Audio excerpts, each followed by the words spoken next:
Baik, assalamualaikum warahmatullahi wabarakatuh. Kembali lagi bertemu dengan saya Parois di channel Project Kewarganegaraan. Nah, di video kali ini saya akan melanjutkan pembahasan mengenai guru belajar seri guru mandiri persiapan calon ASN BPPK tahun 2021. Nah, mungkin bagi teman-teman para subscriber saya yang sudah tahu, di video-video sebelumnya saya telah membahas mengenai pedagogi di dalam LMS ini. Ada pembelajaran 1 sampai pembelajaran 4 sudah ada di video saya. Nanti linknya akan saya taruh di deskripsi video ini. Kali ini saya akan membahas mengenai pembelajaran kelima yang akan membahas mengenai dasar komunikasi. Baik, tanpa berlama-lama langsung aja kita bahas soalnya. Soal nomor 1. Menyampaikan tujuan pembelajaran atau kompetensi yang ingin dicapai melalui pembelajaran yang akan dilakukan bersama-sama di suatu kelas disampaikan oleh guru pada kegiatan A. Kegiatan inti pembelajaran, B. Kegiatan apersepsi, C. Kegiatan pendahuluan, D. Kegiatan penutup. Di sini ada kata kunci menyampaikan tujuan pembelajaran atau kompetensi yang ingin dicapai. Itu adalah jelas menjadi tahapan-tahapan yang harus dilalui oleh seorang guru ketika ingin membuka sebuah pembelajaran, atau kita sebut sebagai kegiatan pendahuluannya. Kalau kegiatan inti berarti sudah masuk ke dalam materi. Kalau kegiatan apersepsi berarti masih dalam pengantarnya, belum masuk ke materi.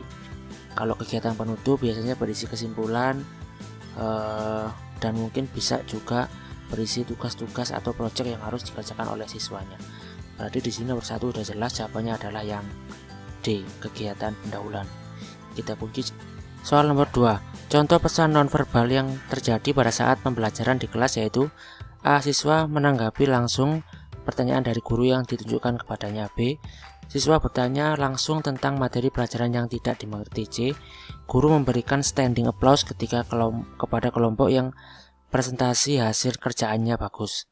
Atau yang D. Guru memberikan instruksi dengan tegas supaya siswa tidak bekerja sama dengan dalam mengerjakan tugas.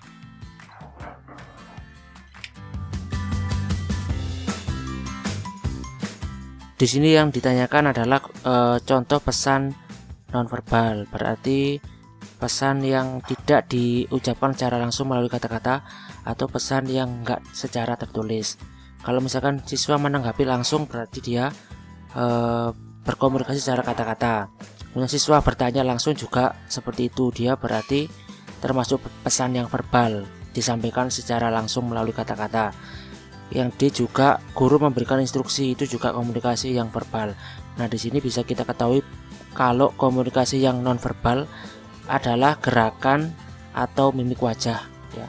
Yang C berarti yang paling tepat, guru memberikan standing applause kayak tepuk tangan gitu ya ketika kelompok yang presentasinya itu bagus ya. Berarti jawaban yang paling tepat 2 yang C. Soal yang selanjutnya.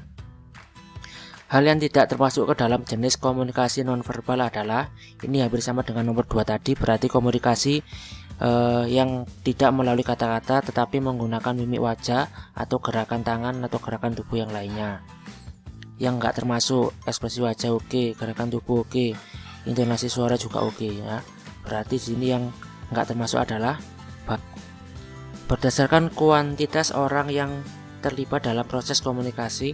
Komunikasi digolongkan menjadi beberapa jenis, yaitu kelompok, komunikasi persuasif, B. komunikasi massa, komunikasi publik, dan komunikasi media. C. intrapersonal, komunikasi internasional dan komunikasi kelompok. D.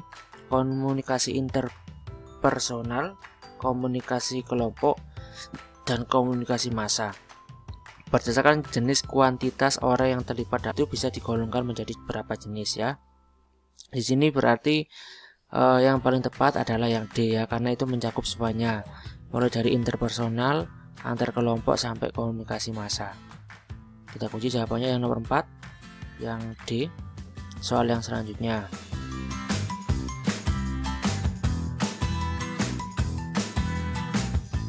Komunikasi melalui presentasi hasil kerja ilmiah yang dilakukan oleh siswa dapat diukur melalui aspek-aspek di bawah ini, yaitu A. Siswa mengungkapkan data yang diperoleh dari pengamatan. Coba kita amati dulu soalnya seperti apa. Indikator keterampilan komunikasi ya. Siswa bekerjasama mendiskusikan temuan di lapangan. Siswa mengumpulkan bukti-bukti hasil pengamatannya. Siswa melakukan praktikum percobaan di kelompok. Untuk jawaban D, jawaban C, jawaban B ini nggak menunjukkan bahwasanya ada komunikasi di situ. Justru yang menunjukkan ada komunikasi adalah jawaban yang A. Siswa mengungkapkan data yang diperoleh dari pengamatannya. Baik, kita kunci jawabannya yang A, soal yang selanjutnya.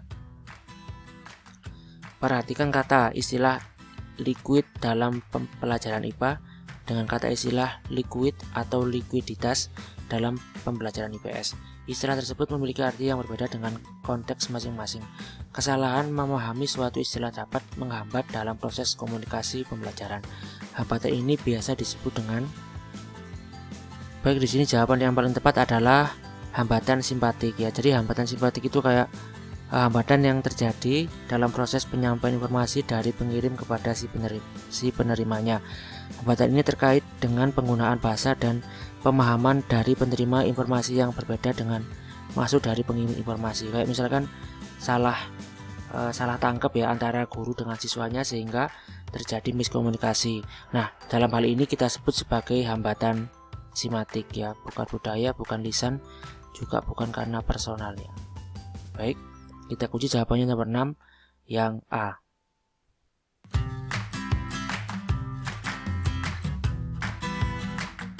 Nomor 7, secara sederhana komunikasi dikatakan efektif apabila pesan yang disampaikan kepada pengirim sama maknanya dengan pesan yang ditangkap dan dipahami oleh penerima.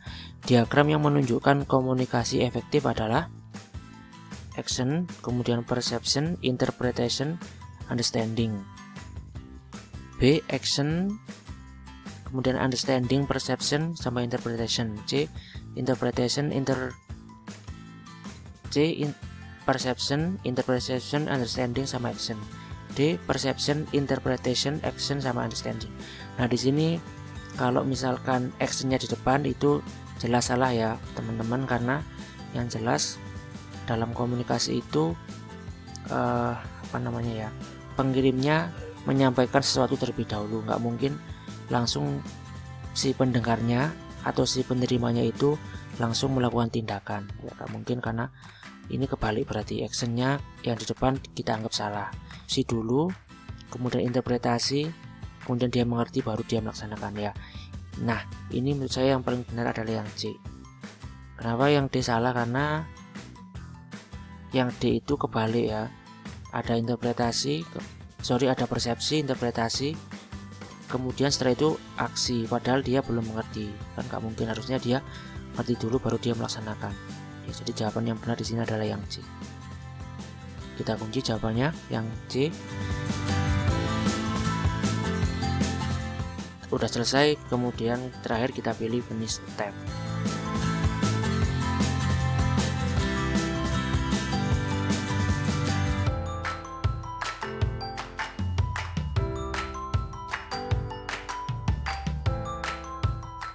Saya pilih di sini rata-rata setiap pembelajaran itu ada 7 soal ya. Dari mulai pembelajaran 1 kemarin sampai pembelajaran 5 ini soalnya semuanya 7. Nah, kita lihat kita akan dapat nilai berapa.